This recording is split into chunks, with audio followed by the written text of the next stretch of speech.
Model view controller. MVC एक acronym है जिसकी फुल फॉर्म है मॉडल व्यू कंट्रोलर। ये क्या है कि ये सॉफ्टवेयर क्रिएट करने का, एक कोई भी सॉफ्टवेयर बनाने का या फिर कोई भी एप्लीकेशन बनाने का एक पैटर्न है, एक तरीका है कि आप कैसे उस एप्लीकेशन को डिजाइन करते हो। फॉर एग्जाम्पल, अगर इसको हम समझने की कोशिश करें तो सीधा पेंट खोल लेते हैं। तो यहाँ पे एक होगा कंट्रोलर बीच में। सबसे इंपॉर्टेंट पार्ट इसमें एमवीसी में कंट्रोलर ही होता है। कंट्रोलर हो गया। आप जो भी आप रिक्वेस्ट भेजोगे, रिक्वेस्ट का मतलब क्या है कि हमें कोई भी वेबसाइट खोलने के लिए एक रिक्वेस्ट भेजनी पड़ती है। जब हम HTTP कोई भी amazon.com डालते हैं, इसका मतलब हम एक रिक्वेस्ट भेज रहे हैं सर्वर को। ये मैंने आपको पहले बता रखा है कि कैसे रिक्वेस्ट जाती है, फिर सर्वर रीड करता है, कैसे रिस्पॉन्स देता है। तो ये सर्वर के पास हम कोई भी रिक्वेस्ट भेजेंगे तो हमारी एप्लीकेशन में जो सबसे पहले उस रिक्वेस्ट को रिसीव करेगा वो कंट्रोलर होगा। अब कंट्रोलर के साथ में यहां पे होगा यूआई एक और एक मॉडल। यूआई मतलब व्यू। व्यू क्या है? जो भी यूजर को दिखेगा, जो भी चीज यूजर को दिख रही होगी वो व्यू होता है। कैसे दिखने का मतलब? दिखने का मतलब अगर मैं यहाँ पे amazon.com ही खोलता हूं, तो जो भी आपका इंटरेक्शन होगा, बेसिकली ये सब मुझे दिख रहा है, अमेजोन दिख रहा है, डिलीवर टू सिंगापुर दिख रहा है, ईएन दिख रहा है, ये सब व्यू है। तो एट द एंड मतलब यूजर को तो सिर्फ व्यू दिखेगा। यहां पे यूजर बैठा हुआ है, इसको सिर्फ व्यू दिखता है और कुछ नहीं दिखता।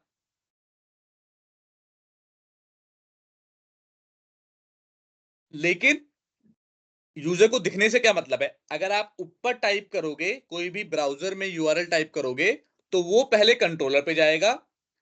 कंट्रोलर साथ में बैठा होगा मॉडल के। मॉडल क्या होता है अभी बताऊंगा।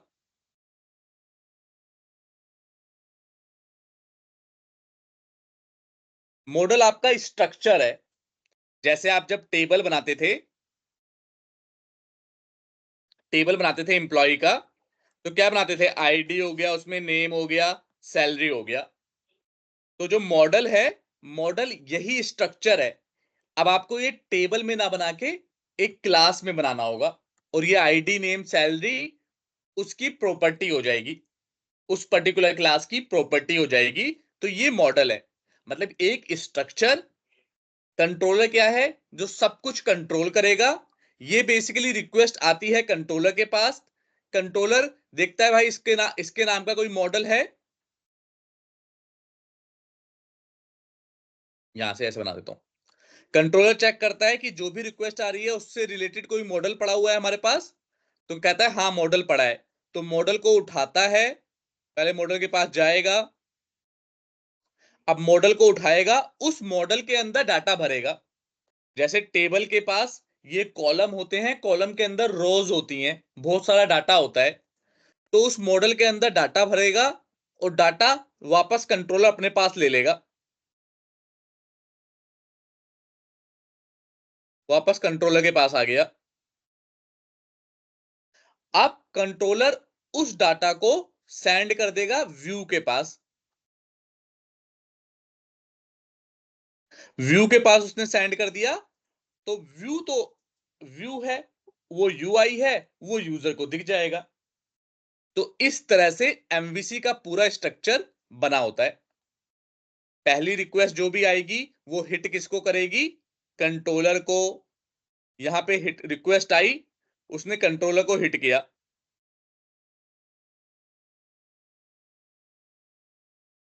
कंट्रोलर को हिट गया, कंट्रोलर ने चेक किया इस रिक्वेस्ट के करस्पॉन्डिंग कोई मॉडल बना हुआ है। उसे मॉडल मिल गया। मॉडल के अंदर उसने डाटा डाटा वगैरह फिल किया। जब डाटा फिल हो गया उस मॉडल के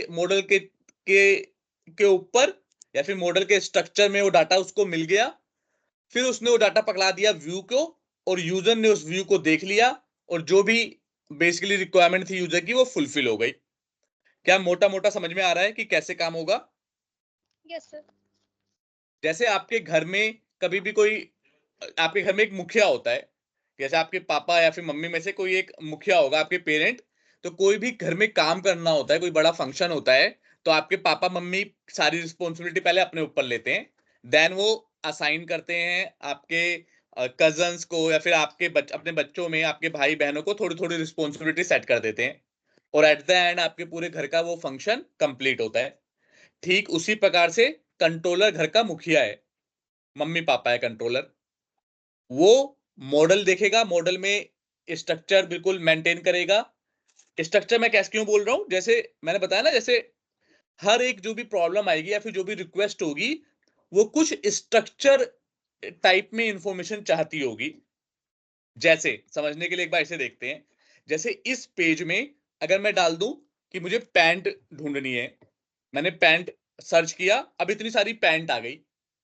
तो इस पैंट का एक मॉडल है, मतलब इस पैंट का कोई नाम है। देखो ये देखो, एक ये नाम लिखा हुआ है, Amazon essential man slim fit 5 pocket stressed twill pant, ये नाम हो गया। ये उसकी रेटिंग है, ये उसकी और कोई प्रॉपर्टी है। तो ये पूरी पैंट की प्रॉपर्टीज हैं। तो ये प्रॉपर्टीज कहां पे डिफाइन होंगी? मॉडल के अंदर। और डाटा कहां पड़ा है? डाटाबेस में या फिर किसी भी कलेक्शन में। टेबल भी एक कलेक्शन ही है, मैंने आपको पहली क्लास में बताया था सीक्वल सर्वर में। Table is a collection of rose and columns. तो डाटा कहीं पड़ा होगा डाटाबेस में। स्ट्रक्चर डाटा का कहां पड़ा है? मॉडल में। ये जो मॉडल दिखाया है यहां पे। रिक्वेस्ट किसको जाएगी? कंट्रोलर को, क्योंकि कंट्रोलर घर का मुखिया है, घर के पापा मम्मी है। इन्होंने रिक्वेस्ट ली, मॉडल से स्ट्रक्चर उठाया, उसी स्ट्रक्चर के रूप में जो भी डाटा है उसको डाटा को फिल किया, व्यू को पकड़ा दिया, और व्यू तो यूजर को दिख जाता है। तो यूजर ने व्यू देख लिया और उसकी रिक्वायरमेंट पूरी हो गई। यूजर ने यहाँ पे पैंट देख ली, जो जो पैंट उसने सर्च की थी, और यूजर की रिक्वायरमेंट पूरी हो गई। इस तरह से एक पूरी एमवीसी की साइकिल चलती है। क्या थोड़ा बहुत बेसिक समझ में आया या नहीं आया? यस सर, आ गया समझ। चलो ठीक है। अब एमवीसी से भी ऊपर की एक थोड़ी बेसिक बात और समझ लेते हैं, हालांकि मैंने पहली दूसरी क्लास में आपको बताया था, लेकिन एक बार और बताता हूं कि ये हम जो भी बना रहे हैं, सबसे पहली बात तो वेब एप्लीकेशन बना रहे हैं। वेब एप्लीकेशन बनाने के लिए हमें तीन चीज चाहिए होती है। पहला, आपने जिस भी लैंग्वेज में कोड किया है, आपका कोड होगा, उसे आपको सर्वर पे डालना पड़ेगा। Deploy your code to server. अगर आपका कोड सर्वर पे नहीं है, आपने अपनी मशीन पे रखा हुआ है, तो आपका कोड मैं नहीं देख पाऊंगा, दुनिया में कोई भी नहीं देख पाएगा। अगर amazon.com को दुनिया को दिखाना है तो उसे एक सर्वर पे डालना पड़ेगा। एक बार सर्वर पे डल गया तो दूसरा, जिसको भी देखना है उसके पास एक इंटरनेट कनेक्टिविटी होनी चाहिए। और तीसरा, क्लाइंट, उसके पास क्लाइंट होना चाहिए अपनी मशीन में। क्लाइंट मतलब ब्राउजर, कोई सा भी ब्राउजर हो सकता है। इंटरनेट एक्सप्लोरर हो सकता है, मोजिला हो सकता है, फायरफॉक्स हो सकता है, कोई सा भी ब्राउजर हो सकता है, लेकिन कोई ना कोई ब्राउजर होना चाहिए जो कि रिक्वेस्ट को देख पाए। क्या ये बात क्लियर है? कोई डाउट है इसमें? क्लियर है। ठीक है। अगर ये बात क्लियर है, तो अब इतना तो हम समझ गए कि अगर ब्राउजर होगा तो हम रिक्वेस्ट देख पाएंगे।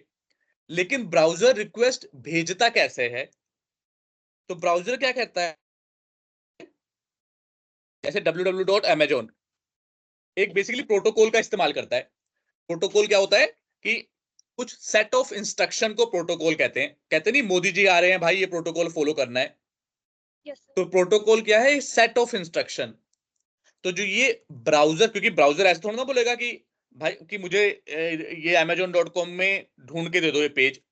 तो कैसे जाए? मतलब कोई एक सिस्टम होना चाहिए जिसके थ्रू वो सर्वर को रिक्वेस्ट भेजे, फिर सर्वर आपको वापस रिक्वेस्ट रिटर्न करे, फिर वो यूजर को दिखाए। एक सिस्टम होना चाहिए। तो वो जो प्रोटोकॉल है, मतलब वो जो सिस्टम है जिसके थ्रू रिक्वेस्ट ब्राउजर से सर्वर पे जाती है, ब्राउजर से सर्वर पे जाने के लिए जो प्रोटोकॉल है, उस प्रोटोकॉल को क्या कहते हैं? बताया था मैंने आपको, याद है? Hypertext transfer protocol. Correct, hypertext transfer protocol, HTTP।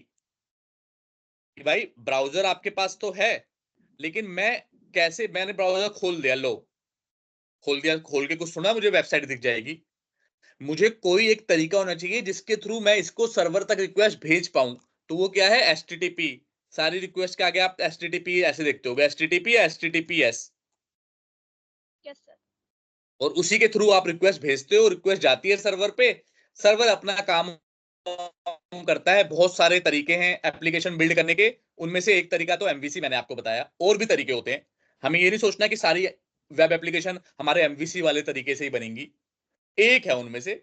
बहुत सारे 100-150 तरीके होंगे, उनमें से कोई एक तरीका है हमारा एमवीसी वाला एप्लीकेशन। लेकिन हम बात कर रहे हैं यहाँ पे एचटीटीपी की। अब एचटीटीपी का कहीं कहीं आपने देखा होगा, कहीं कहीं एचटीटीपीएस देखा होगा। ये क्या है? अब क्योंकि हम इंटरनेट में बैठे हुए हैं, और इंटरनेट पे आप ये सोचो कि कितनी बड़ी दुनिया, मतलब दुनिया की हर चीज इंटरनेट पे है। तो दुनिया में अच्छे लोग भी हैं, बुरे लोग भी हैं, हैकर भी बैठे हुए हैं, बैठे हुए हैं नहीं बैठे हुए, यस सर। होते हैं ना। तो अब दो तरीके हैं, जैसे फॉर एग्जांपल आप रियल लाइफ में देखो, आपको एक, आपकी इंफॉर्मेशन है, बहुत इंपॉर्टेंट इंफॉर्मेशन, मतलब आपकी वेबसाइट, वेबसाइट है इतनी इंपॉर्टेंट इंफॉर्मेशन, या फिर कम भी इंफॉर्मेशन हो, लेकिन आपको वो इंफॉर्मेशन सिक्योरली सर्वर तक पहुंचानी है और सर्वर से लेनी है। तो अगर सिक्योरली लेनी है, हालांकि एचटीटीपी थोड़ा बहुत सिक्योरिटी अपने आप से ऐड कर देता है, लेकिन और भी ज्यादा सिक्योर करना है तो उसके लिए एचटीटीपीएस की जरूरत पड़ती है। एचटीटीपीएस मतलब कुछ कंपनीज होती हैं, वो आपको एक सर्टिफिकेट प्रोवाइड करेंगी, वो सर्टिफिकेट आप अपने सर्वर पे डाल दो, और जब वो सर्टिफिकेट सर्वर पे इंस्टॉल्ड हो जाएगा, तो आपकी रिक्वेस्ट जो होगी वो एचटीटीपीएस बन जाएगी। फिर आप ब्राउजर से एचटीटीपीएस में रिक्वेस्ट भेजोगे, और सारा डाटा वाटा इंक्रिप्ट कर देता है एचटीटीपीएस। तो अगर किसी हैकर ने गलती से बीच में हैक भी कर लिया, तो उसे सब इंक्रिप्टेड मिलेगा, बेचारा कुछ देख ही नहीं पाएगा। और हालांकि एचटीटीपीएस को हैक करना ही अपने आप में बहुत मुश्किल होता है। ठीक उसी प्रकार से समझो कि आप एक जंगल में जा रहे हो, बहुत सारा सोना लेके आप जंगल से जा रहे हो, और गाड़ी लेके जा रहे हो मारुति 800। तो जंगल में डाकू मिलेंगे, तो वो मारुति 800 को लूटने के उनके चांसेस ज्यादा हैं, क्योंकि मारुति 800 को मतलब बीच में खड़ा कर दिया उन्होंने, डंडा वंडा रोक लिया, रोक के लूट लिया। हालांकि पैदल चलने से बेटर तो है मारुति 800 होती, क्योंकि पैदल चलोगे तो और भी ज्यादा चांसेस है लूटने के। तो मारुति 800 इज बेटर देन पैदल चलना। लेकिन अगर वहीं आपको मैं एक पूरा बुलेट प्रूफ एक बड़े से टैंक के अंदर बिठा के वो उस गोल्ड को एक जंगल से लेके जा रहा हूं, तो वो मारुति 800 से भी ज्यादा सिक्योर है। यस है सर। सिक्योर है कि नहीं है? Yes sir. है ना? थोड़ा तेज बोलो, आपकी आवाज थोड़ी कट रही है। हेलो सर, आवाज आ रही है आपको? हाँ अब आ रही है। तो वो जो बुलेट प्रूफ वाली गाड़ी है वो मारुति 800 से भी बेटर हुई ना। तो ठीक उसी तरह हाँ से यस ये सर। एचटीटीपी है, कि भाई एक प्रोटोकॉल तो बना दिया, मारुति 800 तो बना दी थी हमने, लेकिन मारुति 800 को भी लूट ले रहे थे जो हैकर्स बैठे हुए थे। तो हम वो बुलेट प्रूफ वाली गाड़ी लेके आए एचटीटीपीएस के साथ। तो HTTPS is more secure way to transfer your information from client to server, और from server to client. Clear है? कोई डाउट? क्लियर है सर। एचटीटीपी और एचटीटीपीएस दोनों डिफरेंट है ना? हाँ, मतलब दोनों प्रोटोकॉल तो एचटीटीपी ही हैं, लेकिन इनके एचटीटीपी को थोड़ा सा और सिक्योर कर दो, तो वो एचटीटीपीएस बन जाता है। ठीक है सर। दोनों प्रोटोकॉल एचटीटीपी के ही हैं, बट ये थोड़ा अनसिक्योर है, ये बहुत सिक्योर्ड है। Clear? Yes sir, okay clear. ठीक है, अब आते हैं थोड़ा सा प्रैक्टिकल, एक बार हल्का सा देख लेते हैं। आज बहुत ज्यादा आपको नहीं दिखाऊंगा, क्योंकि मैं आज चाहता हूं कि आप सिर्फ इसे अभी एब्जॉर्व करो कि क्या है ये एप्लीकेशन, और एक लिंक यस दूंगा, वो सर, लिंक आपकी पढ़ना आप। ब्रेक ब्रेक हो रही है बहुत ज्यादा। अच्छा, मैं एक बार इंटरनेट चेक कर लेता हूँ, मेरा स्पीड वगैरह सही आ रही है। यहाँ पे तो इंटरनेट की स्पीड सही है। आप बताओ, अब थोड़ी आवाज क्लियर आ रही है, अभी भी ब्रेक हो रही है? हाँ यस सर, अब क्लियर है बिल्कुल। ठीक है। तो मैं वही कह रहा था कि आज मैं आपको सिर्फ एक बेसिक इंफॉर्मेशन बताना चाहता हूँ, कि जिससे आप उसे एब्जॉर्व कर पाओ। उसके बाद मैं आपको डिटेल में बताऊंगा। ठीक है सर।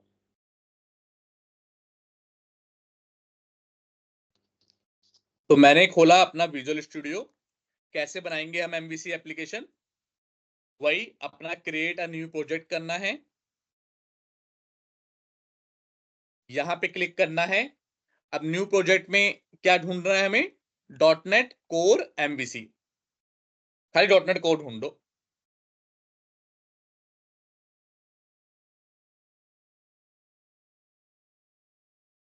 कहां चला गया हमारा .NET कोर?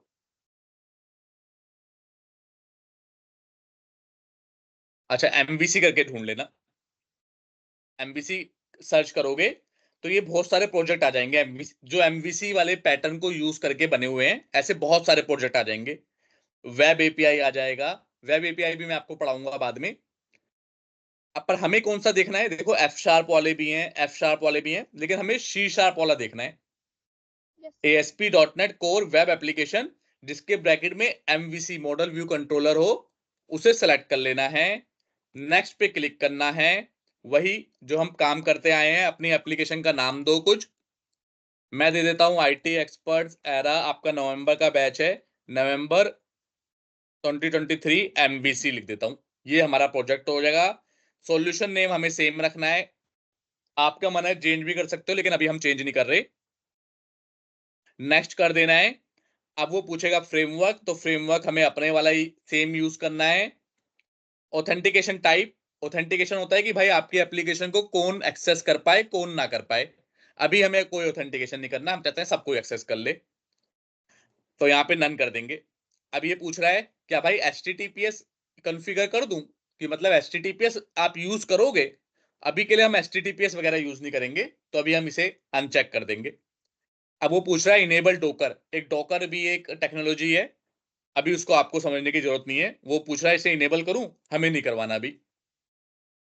अब बस हम यहाँ पे सीधा क्रिएट पे क्लिक कर देंगे। क्रिएट करेंगे तो एक प्रोजेक्ट बना देगा वो पीछे आपके लिए। उस प्रोजेक्ट को यहाँ पे देखते हैं क्या क्या है उस प्रोजेक्ट में। सबसे पहले तो IT एक्सपर्ट सारा अपना प्रोजेक्ट का नाम है, सॉल्यूशन का नाम है। फिर डिपेंडेंसी, डिपेंडेंसी में आपको पता ही है कि जो भी इस प्रोजेक्ट को यूज करने के लिए जो जो लाइब्रेरी माइक्रोसॉफ्ट मतलब विजुअल स्टूडियो को चाहिए, वो लाइब्रेरी यहाँ पे होती है। और देखो ये फ्रेमवर्क की सारी लाइब्रेरी है, जो हमारा नॉर्मल कंसोल एप्लीकेशन होती है वो सारी। और ये एनालाइजर्स होते हैं, ये भी एक एडिशनल लाइब्रेरी होती है, जो आपके कोड वगैरह इन सबको एनालाइज करती रहती हैं और आपको एक कोड को बेटर लिखने में आपकी हेल्प करती हैं। उसके बाद है प्रॉपर्टीज। प्रॉपर्टीज में एक फाइल है, इसमें बेसिक प्रॉपर्टी लिखी होगी आपके प्रोजेक्ट से रिलेटेड। जैसे कुछ लिखा हुआ है कि भाई ऑथेंटिकेशन आप यूज कर रहे हो, तो लिखा है फॉल्स, कि भाई विंडो ऑथेंटिकेशन नहीं कर रहे, एनोनिमस ऑथेंटिकेशन कर रहे हैं। एनोनिमस मतलब कोई भी कर ले, एनोनिमस होता है ना कि भाई कोई भी कर ले, एनोनिमस कर रहे हैं। ये बता रहा है यूआरएल, कि आपकी एप्लीकेशन का यूआरएल क्या बनेगा। ये सब चीजें बेसिक इंफॉर्मेशन इस लॉन्च सेटिंग डॉट जेसन में लिखी होती है। उसके बाद आता है www रूट। इसको एक्सपेंड करोगे तो इसके अंदर जो आपकी एप्लीकेशन की CSS होगी, जावा स्क्रिप्ट होगी, लाइब्रेरी और कोई भी दूसरी लाइब्रेरी होंगी जो यूआई पे काम आएंगी, उनको यहां पे डालोगे आप। अभी जब यूज करेंगे तो बताऊंगा डिटेल में, अभी के लिए समझ लो www रूट के अंदर सारी यूआई स्पेसिफिक लाइब्रेरी हम यहाँ पे ऐड करेंगे। उसके बाद है कंट्रोलर। देखो एक कंट्रोलर बना के दिया हुआ है इन्होंने हमें, कुछ एक दो मेथड है। ये देखो मेथड है, इसका कुछ रिटर्न टाइप है, क्या है वो सब समझेंगे आगे, कोई टेंशन वाली बात नहीं है। बट एक मेथड है इसके अंदर, एक इंडेक्स नाम का, एक प्राइवेसी नाम का, और ये एक क्लास है। इस क्लास ने एक इनहेरिट किया हुआ है कंट्रोलर क्लास को, मतलब इसकी पेरेंट क्लास कौन हो गई? कंट्रोलर क्लास हो गई। ये बेसिक स्ट्रक्चर कंट्रोलर ने बना रखा है। उसके बाद मॉडल, तो एक इन्होंने मॉडल भी हमें बना के दे दिया कि भाई एरर का मॉडल है ये। एक स्ट्रिंग की प्रॉपर्टी बना रखी है, एक बूलियन प्रॉपर्टी बना रखी है। खाली हमें बेसिक समझाने के लिए दिया है, हम ये सब डिलीट कर देंगे, हम अपना बनाएंगे। उसके बाद व्यू है, व्यू के अंदर सारा यूआई से रिलेटेड चीजें रहेंगी। यूआई से रिलेटेड क्या होता है? HTML, बेसिकली HTML फाइल रहेंगी। तो ये होम नाम का व्यू है, शेयर नाम का व्यू है। क्या कौन क्या करता है वो जब रिक्वायरमेंट आएगी तो बताएंगे, अभी के लिए समझ लो व्यू के अंदर जो भी HTML से रिलेटेड कोड लिखोगे वो यहाँ पे लिखोगे। उसके बाद ऐप सेटिंग डॉट जेसन है। इसमें आपको अपनी एप्लीकेशन के लिए कोई सेटिंग यूज करनी होगी तो यहां पे यूज करोगे। जैसे सेटिंग कैसे, मान लो कल को आपको डाटाबेस से कनेक्ट करना है, तो डाटाबेस की कनेक्टिविटी के लिए यहां पे कनेक्शन स्ट्रिंग लिखोगे।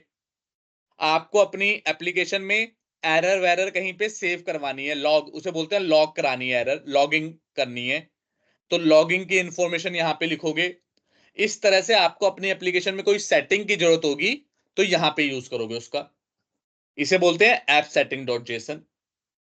उसके बाद प्रोग्राम डॉट सीएस क्या है, हमारी मेन फाइल है। Main file program dot CS की, यहीं से कोड शुरू होगा कि भाई एमवीसी को पता तो चलना चाहिए ना कि पहली फाइल कौन सी एग्जीक्यूट हो। तो इंटरव्यू में क्वेश्चन आता है कि एमवीसी का प्रोजेक्ट बनाओगे तो सबसे पहली फाइल कौन सी एग्जीक्यूट होगी, तो आपका आंसर क्या होगा, कौन सी होगी, program.cs। Program dot CS. चाहे कंसोल एप्लीकेशन हो चाहे कोई सी भी हो, पहले प्रोग्राम डॉट सीएस एग्जीक्यूट होती है। इसमें कुछ कोड वोड लिखा हुआ है, उसकी टेंशन नहीं लेनी, हम पढ़ेंगे इसके बारे में क्या है code.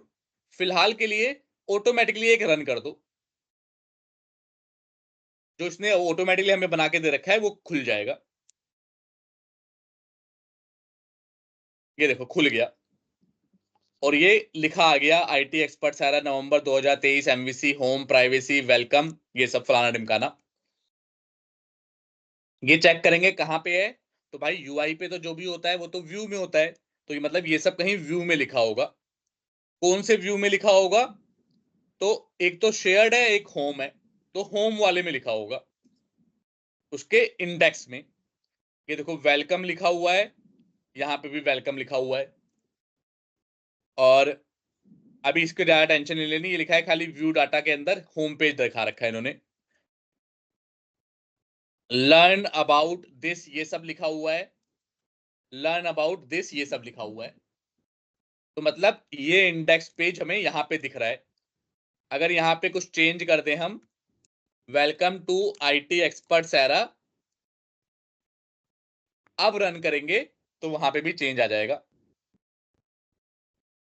Welcome to IT expert सैरा आ गया। आ गया नहीं आ गया? Yes sir. तो ये बात तो समझ गए कि भाई यहां पे जो दिखेगा वो व्यू में जो लिखा होगा वो दिखेगा। अब कौन से व्यू में लिखा है उसके लिए पता होना चाहिए कि कौन सा कंट्रोलर हिट करेंगे, कि जब मैं रिक्वेस्ट भेजूंगा तो कौन सा कंट्रोलर हिट हो रहा होगा। वो बात समझने के लिए प्रोग्राम डॉट सीएस में आ जाओ। यहां पे राउटिंग बोलते हैं इसे, राउटिंग। इसने राउटिंग बता रखी है कि भाई डिफॉल्ट राउटिंग है कि आपको कोई कंट्रोलर का नाम देना पड़ेगा और कोई एक्शन का नाम देना पड़ेगा।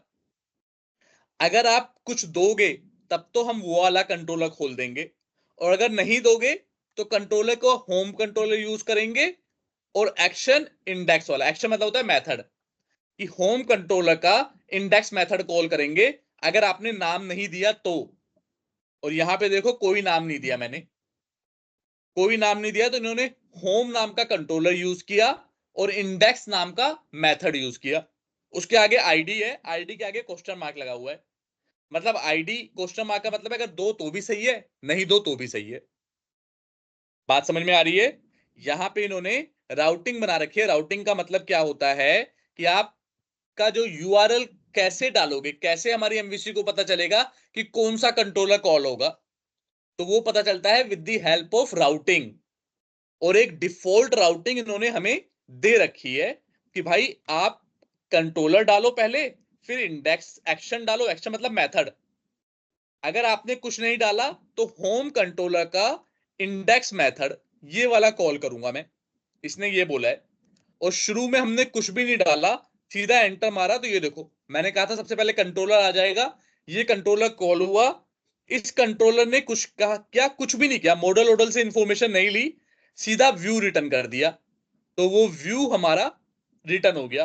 कौन सा वाला हुआ, जोन सा एक्शन मेथड होगा, जोन सा मेथड होगा वही वाला व्यू रिटर्न होगा। तो कंट्रोलर कौन सा था, होम वाला, और मेथड कौन सा था, इंडेक्स वाला, तो इंडेक्स वाला व्यू रिटर्न हो गया। इसीलिए हमें ये वेलकम टू आईटी एक्सपर्ट सारा यहां पे दिख गया। क्या ये बात समझ में आ रही है नहीं आ रही? Yes sir. अभी थोड़ा बहुत आएगा, आज की क्लास तो खाली बेसिक है। पूछो। Yes sir. सर इसमें HTML लैंग्वेज यूज हुई है ना टाइटल और हेडिंग के लिए? करेक्ट, ये सब HTML है। मैंने आपको एक लिंक दिया था HTML का, वो आपने प्रैक्टिस की थी ना।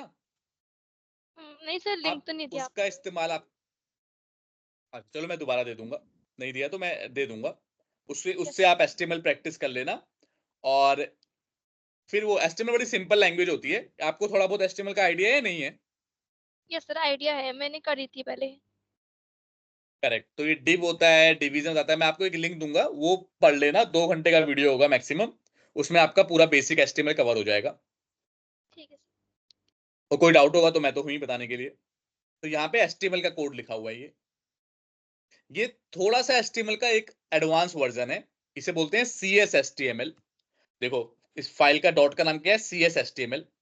मतलब ये HTML का बड़ा भाई है। इसके अंदर C# का कोड भी लिख सकते हो, HTML का भी है। HTML ही अभी तक तो कुछ भी C# का कोड नहीं लिखा। अभी तक तो सिर्फ HTML है। लेकिन इसके अंदर C# का कोड भी लिख सकते हो।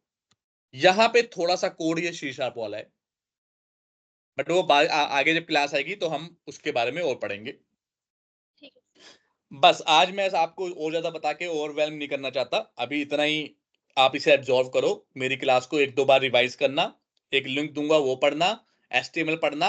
और फिर मिलेंगे हम नेक्स्ट क्लास में, जहां पे थोड़ा सा और डिटेल में इसमें घुसेंगे कि कैसे CSHTML क्या होता है, राउटिंग में कंट्रोलर का नाम कैसे आ रहा है, या फिर होम इंडेक्स, ये सब क्या चीज है, इसको उल्टा सीधा कर देंगे तो कुछ होगा। ये सब डिटेल में हम सर। घुसेंगे और बात करेंगे। ठीक है? Yes sir. ऑलराइट, चलो फिर मिलते हैं नेक्स्ट क्लास में, तब तक के लिए बाय बाय।